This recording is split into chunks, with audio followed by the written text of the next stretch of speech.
Welcome back to WorkWoman. Today, we are going to find out if you are too controlling. Now, if you are already here listening to this, it means that you might be a little too controlling. And why is that? Only somebody who has a little bit too much of a control issue would listen to a podcast asking, are you too controlling with your team? So it's okay. Listen to me. It is okay to have control. I want to make sure you hear this. At Cardone Ventures, we have a high degree of control in the environment.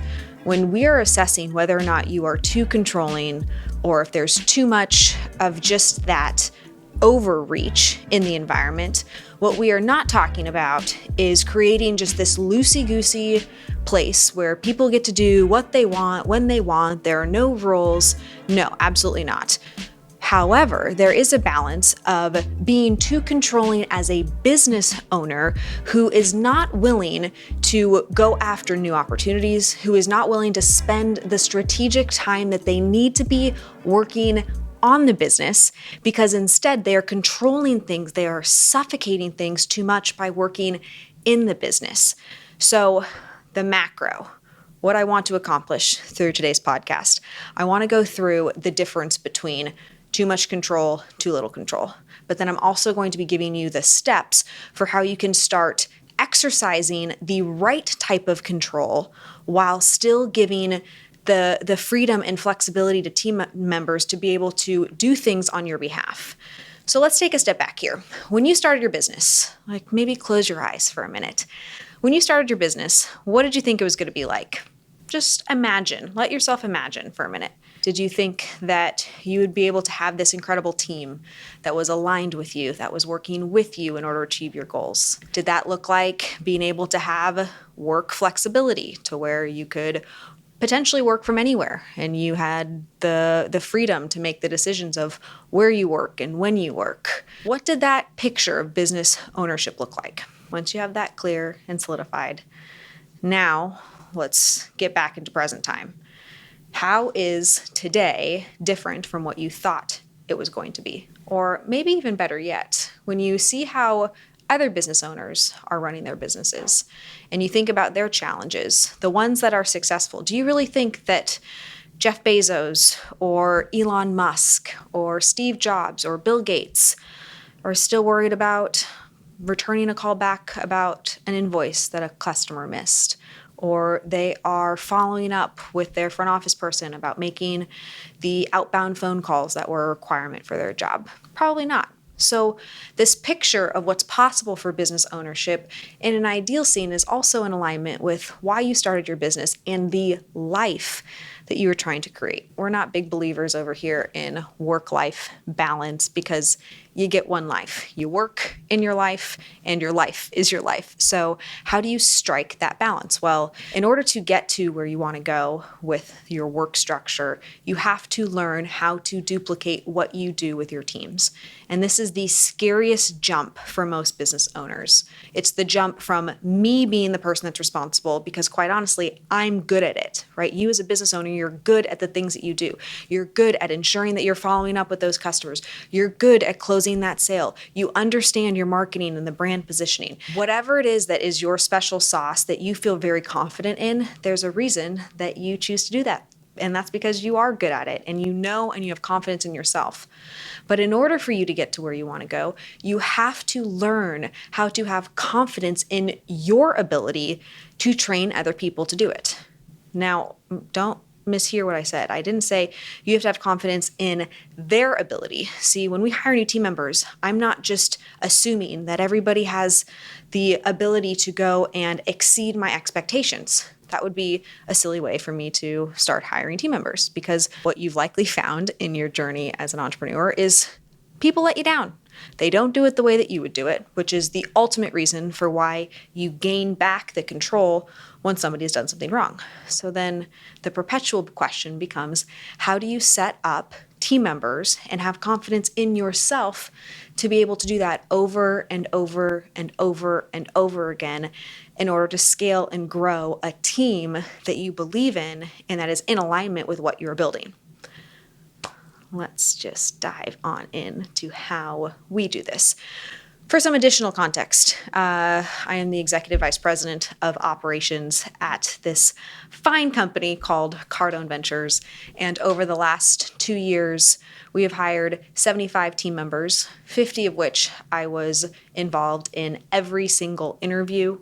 I was involved in every single onboarding, every single process duplication, all things bringing on a new team member was my responsibility. So when I'm giving you tips about how to go from 1 to 3 to 10 to 20 to 50, know that it comes from a place of true experience.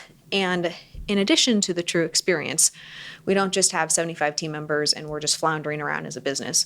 We are highly profitable and will hit our target of generating $40 million in revenue this year. So again, this is like no joke advice. And one thing that I am very proud of is anything that I talk to you about in the WorkWoman podcast comes from experience. It's not me just like pontificating or throwing darts thinking, hey, maybe this would be something that's helpful, or hey, maybe this might work. No, it's things that we do. So with that, how do you get your confidence up around duplicating yourself with your team members? The first steps, you have to come at training from the standpoint of showing them. Show me what to do. So if I'm going to ask somebody to make outbound phone calls at Cardone Ventures, the first thing I'm going to do is not just have them make outbound phone calls. I'm also not just going to assign them to random training that wasn't helpful for me when I was making outbound phone calls. The first thing that I'm going to have them do is literally see how to make a phone call. This might look like in your environment, having somebody watch you, i.e. you're showing them how you make the phone call, right? So you call a client. Ideally, you're recording these things. This is a pro tip. But ideally, in front of them, it's 20 outbound phone calls that you make. You're going to get a wide variety of objections or people hanging up. Maybe you should even do 100 phone calls, depending on how much time you have. But at minimum, it should be 20, where on their first day, you are making the phone calls and you are showing them how it is done. Once you have shown the person for the specific thing that they're responsible for, you move into the second step, which is tell me. So once I show somebody something, I'm then going to move into telling them how to do it, because it's different when I go to make an outbound phone call.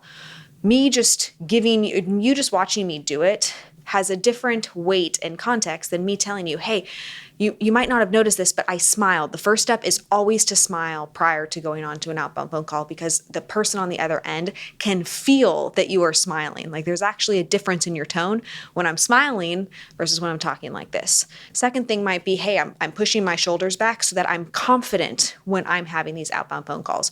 So then you go into this tell me piece, which ideally has some steps around it. So for any outbound phone call, there should be a 15-point checklist of these are the things you do pre, meaning before you make the phone call.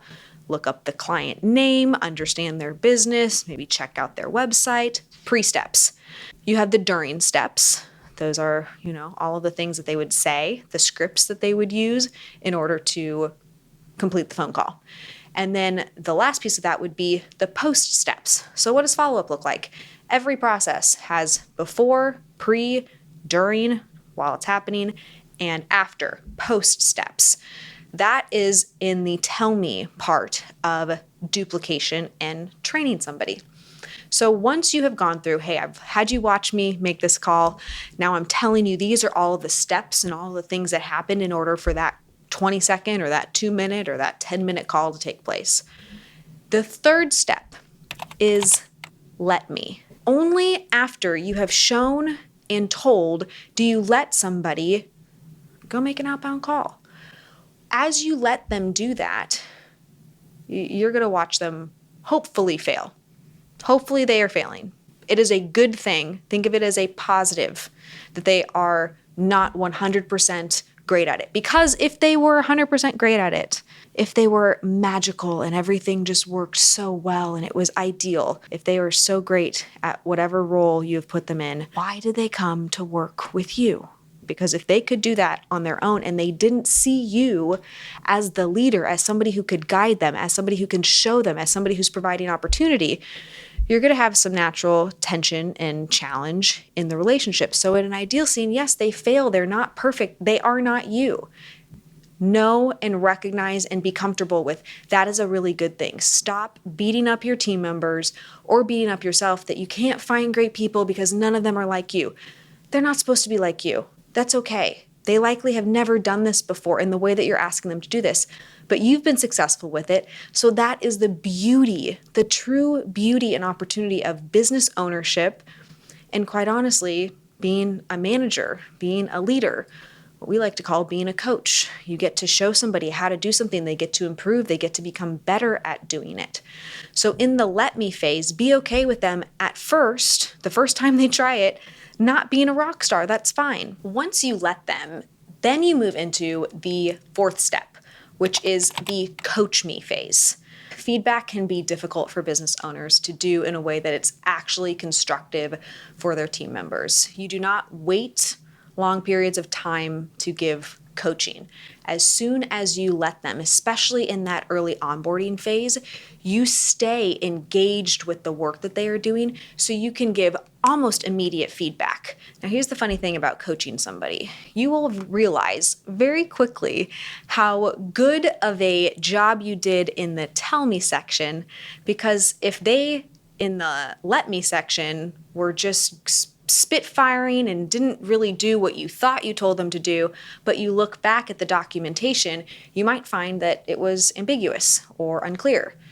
That's totally fine. That is part of growing a business. Process documentation is not fun. No one has ever said, oh man, I can't wait to document all of these processes in order to help my business scale and grow. No one's ever said that. Like, this is not an exciting thing. However, when you find that you have a new team member and you're letting them, and then you're moving into coaching them, that documentation is so important to set them up for success. On the 33rd episode of the WorkWoman show, I go into length about how to set up a process tracker, how to actually structure your process so that it is in a format when you're telling somebody what to do that they can understand, and the do's and don'ts that I have around that. So definitely check out podcast 33. But tips for coaching. So make the feedback immediate. That's number one. Number two, do not give coaching in a group environment. Coaching should be done in a one-on-one setting. You should share wins. You should celebrate all with a group, all with a big team. But when you're course correcting somebody and giving them constructive and direct feedback, it needs to be in a one-on-one setting. Third tip around this, be as direct as possible. Even if they have previous experience, it is your business. So they might be pushing out an ad that they could have done great with that at their previous organization, but it's not on brand with what your organization is all about. Give that feedback, even though they are an expert, even though they have experience, and you might fall into the trap of thinking, oh, well, they know best. If you're not comfortable with it, make it so. Direct, be as clear as possible, say, hey, this is why. Ideally, you're giving a little bit of context, which is my final point. Context for new team members is helpful. Going back to the process pieces, one of the ways that we structure our processes creates that context on the front end, so it doesn't just seem like you're being punitive in the ways that you structure things. In our organization, we require every single team member to do 3 trainings of this online training platform called Cardone University every single day. Now, if you're a new team member, you might think, oh, I'm not even a salesperson, and yet I have to train on these 3 segments, and have to is like a real thing in our organization. If you do not, you will get fired. Oh man, that sounds horrible. Well, it could sound horrible, but instead we give the context around it. Hey, we're a training organization and we are here to help you achieve your personal, professional, and financial goals. In order for you to achieve those goals, selling and having confidence is an important aspect of that. And in order to help you learn how to sell, and in order for you to learn how to create confidence, Cardone University is the mechanism that you've likely never been provided before in your previous organizations to get you to start implementing the right practices on a daily, weekly, monthly basis to gain confidence, to get the goals that are important to you, and actually achieve heightened levels of success. See, all of that context changes the actual ask, which in both cases is still it's 3 segments of Cardone University every day, but it feels like there's an alignment instead of you just saying, hey, this is something that everybody does just because I say so.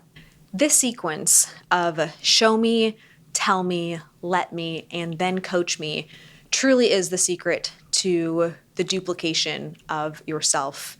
And you will have confidence, true confidence, relinquishing control to your team when you know that there is a systemized way that they are being trained. First, you do this as the business owner, then you train your leaders to do this with their teams, and that just duplicates over and over and over again as you hire more people, as you're able to go after bigger opportunities, which frees you from doing some of those things that you really shouldn't be doing at this phase of your business. But maybe you're worried that they're just not going to get done, or worse yet, that they're going to get done the wrong way. Cardone Ventures helps thousands of business owners with these exact challenges every single day. And we would love to get on a call with you in order to go through the specific pain point that you have around this duplication process. Go to cardoneventures.com/10x.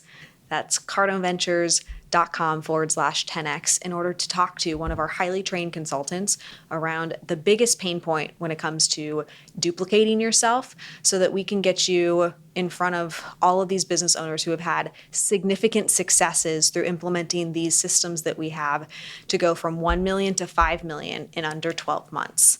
We look forward to being able to talk to you. Thank you for listening to this WorkWoman episode. If you enjoyed this episode, please do not hesitate to share this with a business owner or leader who is struggling with too much control in their environment. And don't forget to leave a review down below. I look forward to seeing you next week.